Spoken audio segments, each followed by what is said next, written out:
वो हम अपने दर्शकों को जरा बता देते हैं। तो शाम से बीजेपी प्रत्याशी श्रुति चौधरी की जीत हो गई है। कांग्रेस प्रत्याशी अनिरुद्ध चौधरी की हार हुई है। भाई बहन की लड़ाई थी ये। जी दिल्ली एनसीआर हरियाणा पर श्रुति चौधरी ने बड़ा बयान दिया है।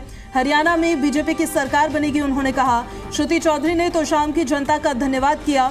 जनता के लिए काम करूंगी, ऐसा उनका कहना है। इससे पहले लास्ट इलेक्शंस में शिवांगी यहाँ से किरण चौधरी जीती थी, यहाँ से वो विधायक बनी थी। निश्चित रूप से, और किरण चौधरी के इस्तीफे के बाद, दल परिवर्तन के बाद में किरण चौधरी, श्रुति चौधरी दोनों ही बीजेपी का हिस्सा बनी। और देखिए, पारिवारिक सीट है और श्रुति चौधरी का यहाँ से हारना मुश्किल था। ये एक बीजेपी के लिए ये एक मजबूत सीट थी, और वो इसीलिए क्योंकि श्रुति चौधरी को मैदान में उतारा गया था और यहाँ से बहुत ज़्यादा संशय नहीं था कि यहाँ से कोई दिक्कत बीजेपी को आ सकती है, क्योंकि किरण चौधरी, और अगर हम पारिवारिक सीट की ही बात करें तो यहाँ पे समर्थकों का जो आंकड़ा है काफ़ी ज़्यादा है वो इस सीट के लिए। श्रुति चौधरी का इस दौरान बयान भी सामने आए हैं, और श्रुति चौधरी भी लंबे वक्त से इस पूरे क्षेत्र में सक्रिय थी। इसके पहले लोकसभा का चुनाव भी लड़ चुकी हैं और विधानसभा में अपनी किस्मत आजमाई है। विधानसभा में अब हम उन्हें देख सकेंगे। तो शाम से जीत हासिल की है, तो ये एक बड़ी जानकारी सामने आ रही है।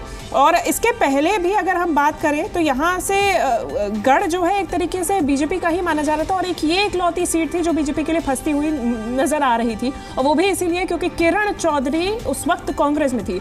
लेकिन तो शाम में कांग्रेस छोड़ के किरण चौधरी, श्रुति चौधरी का बीजेपी में आना एक तरीके से बीजेपी के लिए ये सीट सिक्योर करना था।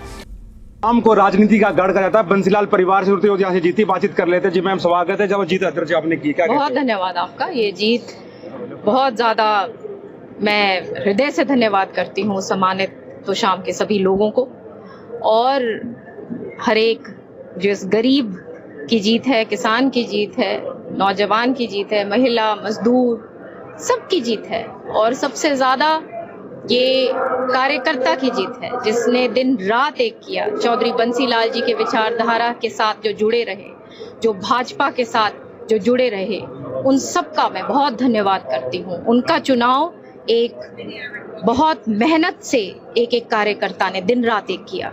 तो शाम जो सीट थी और सीट मानी जा रही थी, कहीं ना कहीं अपने भाई को हराया आपने, तो क्या कहते हो इसमें? मुझे क्या कहना, मैं कौन होती हूँ हराने वाला? वो तो लोगों ने किया जो किया। लोगों ने अपना जो है मतदान किया है, और उसके द्वारा उन्होंने अपनी बात बोली है मतों के द्वारा। तो शाम से पहले बार विधायक बने हो, तो किस तरह की समस्याएं दूर करना काम करोगे? तो बंसीलाल पर गढ़ भी रहा है ये हर चीज को, जैसे काम बहुत हुए हैं पीछे भी किरण जी ने काम किए हैं, उन कामों को आगे लेके जाएंगे हर तरीके से। चाहे पानी की बात हो, गांव की समस्याएं हैं, बाकी भी जैसे सड़कें हैं, लिंक रोड्स हैं, अपने शिक्षा की बात हो, तो काम हुआ है। और उन चीजों को और अच्छे ऊपर स्तर के एग्जिट पोल के जो विपरीत रिजल्ट आया है, कहीं ना कहीं कांग्रेस से ऊपर देखी जा रही थी, 50 सीटें लगभग बताई जा रही थी, लेकिन जो उल्ट फेर कहीं ना कहीं हुआ, क्या कहते हो? उल्ट फेर कुछ नहीं हुआ, लोग भाजपा के साथ थे और वो ही मिला।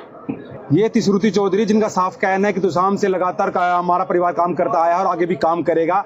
तुसाम से जीत उन्होंने दर्ज की है, और देखने वाली बात ये होगी हरियाणा में भाजपा कितनी सीट आ पाती है, देखने वाली बात जरूर होगी। विमान से नवीन शर्मा, जी मीडिया।